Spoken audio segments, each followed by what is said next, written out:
Si Mari, nasa kanya na ang lahat. Kagandahan, kayamanan, ngunit hindi ang kalayaan. Napakaganda mo. Ang ganda ng leg mo. Ako lang ang pwedeng humawak dyan. Ayoko magkaroon ng anak. Ano ibig mong sabihin? Ikukulong mo ko pagkatapos kong mga anak. Hanggang kailan siya nakakulong sa pag-ibig ng kanyang asawa. Nag-report ako sa police station pero wala ring nangyari. Marami na akong pinuntahang lawyers. Wala ni isang pumanig sa akin dahil kinausap na ni Franco ang mga yun. Ano bang masama kung maging selfish ang pagmamahal at pagpapahalaga ko sa'yo? Ganun naman ang lahat. Ang gamitin ng kapangyarihan para durugin ang asawa. Kapag hindi na tama ang pagmamahal, talagang nakakasakal. Tandaan mo to. Ang mama mo na pinakamamahal mo ay nasa akin. Franco, parang awa mo na, hayaan mo na ako makahinga. Sir, hindi namin makita si ma'am. Magpadala ng mga tao sa location sinand ko. Bilis! Tayo na!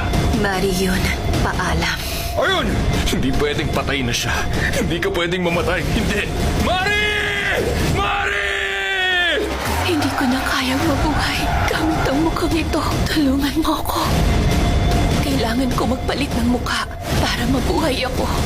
From the first and true home of Asian novelas comes a story of love and obsession.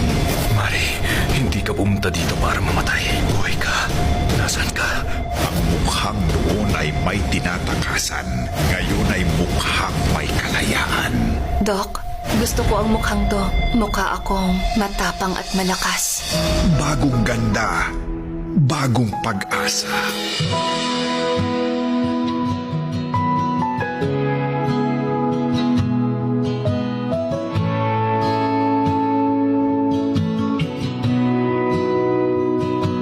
Nasaan ang director dito? Wala dito ang wife ko. Alam ko na ang title nito, A Self-Portrait. Sino ang painter nito?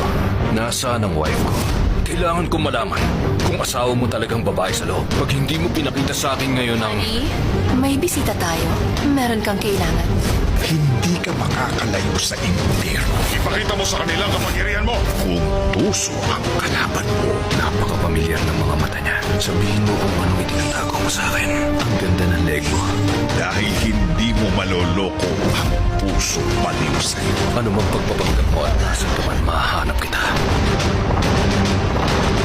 Mari, lumabas ka na. Nasaan siya? Nasaan ang wife ko? Sumagot ka! Sino ka? Hindi mo malalaman kung sino talaga ako. Love in sadness. Malapit na.